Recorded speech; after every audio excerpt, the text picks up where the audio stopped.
Who doesn't love a good emergency podcast? The Miami Dolphins have agreed to a contract extension with wide receiver Jaylen Waddle. We're talking about that here live on YouTube here today on Locked On Dolphins.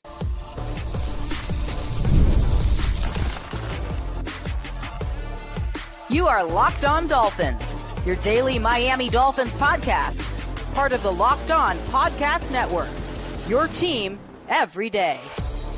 All right, Miami, welcome to another episode of Locked On Dolphins. It is your team every day here on the Locked On Network. I'm your host, Kyle Krabs, a lifelong Miami Dolphins fan, host of Locked On Dolphins, co-host of Locked On NFL Scouting. You can find our shows on YouTube or wherever you listen to your favorite podcast.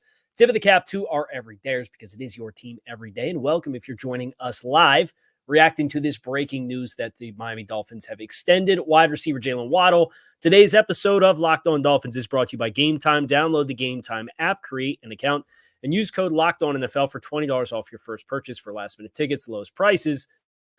Guaranteed a 3-year, $84.75 million contract extension for Jaylen Waddle with $76 million in guarantees. According to ESPN's Adam Schefter, this news dropped 10 minutes ago, and I had just finished recording a nice podcast on Tyreek Hill's contract, what the Dolphins may need to do there if there was any need to rework that contract. That show will come out later today. I am not throwing that one in the trash, but I love finishing one wide receiver contract discussion and then stopping the recording, and within 2 minutes, Jaylen Waddle finally gets this big payday. And I know a lot of Dolphins fans have kind of been waited on bated breath trying to figure out, are the Dolphins going to do the same thing that they did with Christian Wilkins and let this thing play out, and then it's going to get really uncomfortable? And no, it's done. It's done before the fifth-year option or the fourth year of a contract is even done. So the fact that the timeliness of this for Miami is really what carries a lot of weight, because a 3-year, $84.75 million contract, I'm not a math guy, but I do have a calculator. And $84.75 million, he was owed $15.5 next year in 2025 on the fifth-year option. Then the cash that he was owed this year was about $4.5 million.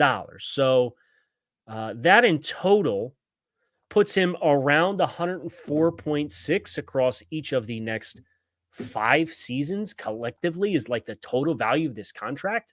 But the reported terms, of course, are the most important terms of any contract, because that's where the headlines fall and the average and the new money of that. And we've gotten into a lot of that as we've kind of dug into quarterback contracts and how you can find wins and losses with extending a quarterback. But there's a lot of wins with this contract, with $76 million in guaranteed. To the best of my knowledge, and I'm putting the cart ahead of the horse here a little bit because I know we're going to go over where the money stacks up in segment 2 of this live stream, but to the best of my ability, $76 million in guaranteed at signing is the third highest wide receiver total in the league.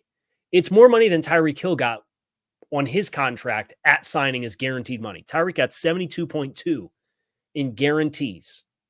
Jaylen Waddle just $1 million behind Amon-Ra St. Brown, who of course is Detroit's number 1.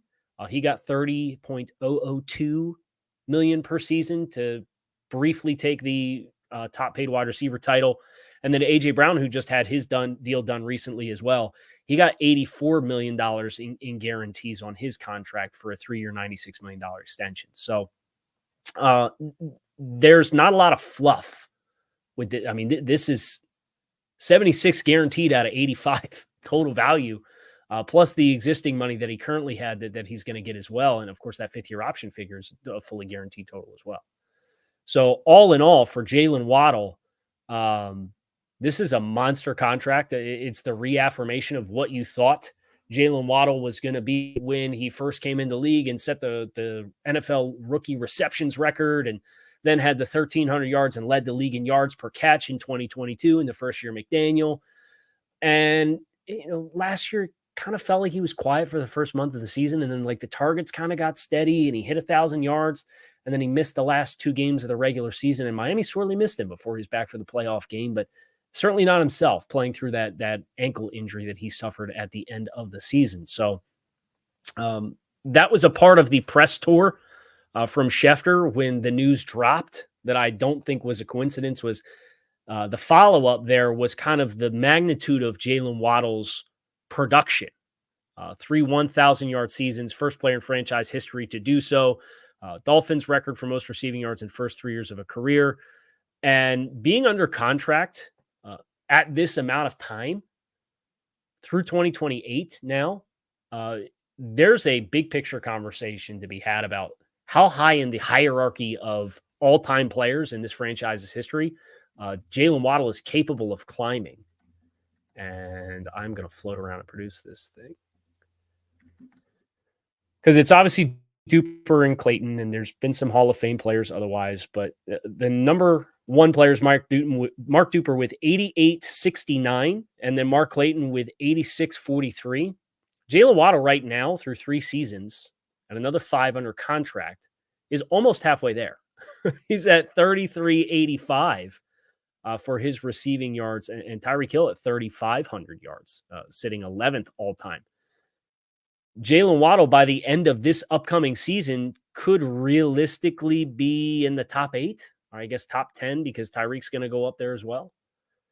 So from the magnitude of Dolphins production and history at the position and obviously pay and compensation and what he's already done, it's hard to take it for granted. And Miami put their money where their mouth is, I think, is the first reaction here. And people are going to have questions about the salary cap implications for this year. I would imagine the salary cap goes up to some degree because there's going to be a signing bonus here that's going to get prorated out across 5 seasons, and then a base salary that goes with that. So Waddle this year was owed 4.3 in cash. His cap breakdown this year for the cap for him was going to be $8.6 million. We're probably going to be in the same ballpark there, where if he, say, theoretically, Tyree got a $25 million signing bonus, right? 25 across 5 seasons is 5 per. So maybe it goes down a little bit. I don't think the timing of this is a coincidence where if they don't bump the extra cap by taking a signing bonus and reducing the figure, June 1st is right around the corner. And that's, of course, when Miami opens up a bunch of salary cap space. So I know there's been some speculation about free agent spending for Miami. But if they're proactive in getting some of these deals done, and one of the themes of the Tyreek Hill contract show that I just did that we're going to drop a little later today is they may, if there's a desire from Tyreek, and obviously he already chimed in and said he couldn't be happier for Waddle, and I think their relationship's really cool. But if they need to address that contract, maybe moving some cash from the end of it up instead of totally redoing the deal might be in the cards if that's necessary. Ideally, you'd like to let it lie if you can, especially because with a contract like this, the big years of that cap are going to start coming in probably 2027, 2027, I would say, is probably where you're going to start seeing some big numbers. So that's exit ramps for other big contracts, all the things we've talked about all season long. There's strategy for phasing big contracts in and phasing old contracts out. Now, we're going to talk a little bit more about where these dollars stack across the league. That's next here on this episode of Locked On Dolphins. Make sure you guys stick with us. Going to the game is not supposed to be stressful, and if you're trying to get down to the Rock this season, you can at least rest easy knowing that you're going to have a lot of Jaylen Waddle in your life. But if you are a last-minute person, you like to find tickets spur of the moment, get your tickets on Gametime. Gametime, you can save up to 60% on last-minute tickets for concerts, comedy, theater, and more. I love the fact that you can just a few taps get your tickets delivered directly to your phone. There's all-in pricing, so there's no surprises when you go to check out. You can get the panoramic view and know exactly what your sight lines are before you purchase. And with a Gametime guarantee, Gametime will credit you 110% of the difference if you find cheaper tickets in the same row and section elsewhere. Take the guesswork out of buying tickets with Gametime. Download the Gametime app, create an account, and use code LOCKEDONNFL for $20 off your first purchase. Terms do apply. Again, create an account, redeem code LOCKEDONNFL, LOCKEDONNFL for $20 off your first purchase. Download Gametime today. Last-minute tickets with the lowest prices guaranteed. Credit to Spot Track. They already got this deal in here. They obviously don't have all the terms, but they do have kind of the reported terms, the base value, 3 years, $84.75 million. The average salary of that contract across the new years of the deal is 82 and a quarter. That ranks him fourth across all current contracts. And we just did this show recently and talked about which contract extension was it? Was it the Nico Collins contract? Where we talked about whether or not that was going to impact the Waddle negotiations. He's behind A.J. Brown at 32, Amon-Ra St. Brown at 30 and a penny, and not literally 30 and a penny, but we're paraphrasing. And then Tyreek's average of 30 per. Waddle fourth in the league, $28.25 million. But again, when you process these contracts, $28.25 million against the cap is not necessarily all things equal all the time, because the cap and its growth means a contract that was signed 2 years ago in Davante Adams at 5 years, $140 million, and 28, even though Waddle averages $250,000 per year more on the average of the new years of the deal, it's still 2.5% against the cap less than Davante Adams' contract. So the annual average of 28.25, that's fourth amongst NFL wide receivers. But because the cap has grown and some of these contracts existed in 2022, actually, they're either 2022 or 2024, Waddle's percent of cap at signing is 11.6%. That's eighth amongst NFL wide receivers. So fourth in raw value, but percentage of cap, he's down to eighth, and he's behind Deebo Samuel, who's nearly 0.5% ahead of him, DK Metcalf, Amon-Ra St. Brown, A.J. Brown, Cooper Kupp, Davante Adams, and then Tyreek Hill, who currently by nearly a full percent, but a lot of that money was not guaranteed. And that's where you kind of get into, okay, we'll give you the highest paid average salary, but the guaranteed dollars aren't going to be behind it. Waddle got both, because like we just mentioned, the practical guarantees on this contract are only behind A.J. Brown and Amon-Ra St. Brown. And they're behind A.J. Brown and Amon-Ra St. Brown by $8 million for A.J. Brown, who got $12 million more in total value across the same number of years. And Amon-Ra St. Brown got one more year and $1 more million guaranteed. So this contract has it all. Now, it's not a top of market contract from just a raw annual average perspective, but when we looked at this contract just not that long ago, or the hypothetical idea of it, and where it stacked up against the average salary of other players, I pointed to the void that existed between Tyreek Hill at 30 and Devonta Smith's new contract at 25. So I think it was the Devonta Smith contract was the one that we looked at. And we're like, look, Waddle's been more productive than Devonta Smith. He was drafted higher. The floor is going to be above Devonta Smith at 25. And the ceiling is probably going to be below Jaylen Waddle or below Tyreek Hill, because Tyreek Hill is the number one on the same team and has put up more production in each of the last years.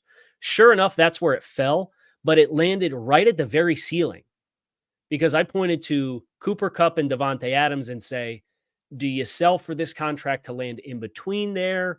Do you play hardball and try and fade it below that? They stuck him above Davante Adams. Now, he got above Davante Adams by $250,000 per season, but nevertheless, above Davante Adams is above Davante Adams from a raw numbers perspective. So it is really interesting to see kind of the Devonta Smith deal served as a baseline. And you felt like when that deal signed, it was not inhibitive. And I know Nico Collins just got paid this week, and he was 3 years, 72. That was not really a competitive contract versus this contract either. So I think once Smith set the floor, getting this deal done now and getting it done before Jamar Chase gets done and Justin Jefferson potentially could throw this thing to 35. A.J. Brown got 32, like $35 million. I don't think is outside the realm of possibility for what Justin Jefferson gets. CeeDee Lamb's got to get a contract. So the timing of this one for Waddle as a 25-year-old player now locked up through 2028 at a percentage of cap that's lower. The next one amongst the hierarchy of just raw annual average salary is Devonta Smith as a lower percentage of cap amongst the hierarchy of players that we're talking about here. So Miami getting this thing pegged in now, keeping it below the Tyreek Hill figure as kind of the established ceiling based off of the last 2 years. They met Waddle on the higher end of the spectrum of what I think realistic outcomes were potentially. And they gave him a very, very high percentage of guaranteed money on top of that as well. Now, next question is where Miami looks at from here from a contracts perspective. We kind of hinted at that. We'll get into that a little bit more here on this episode of Locked On Dolphins. Stick with us.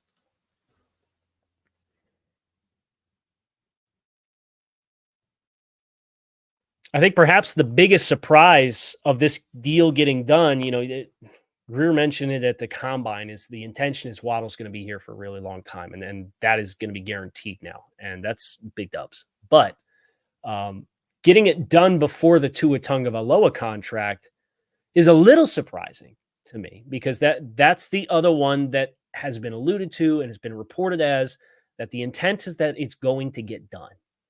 And maybe this is an omen that there's been some progress on that front, or at least they have a better idea on what the first few years of that contract is going to look like.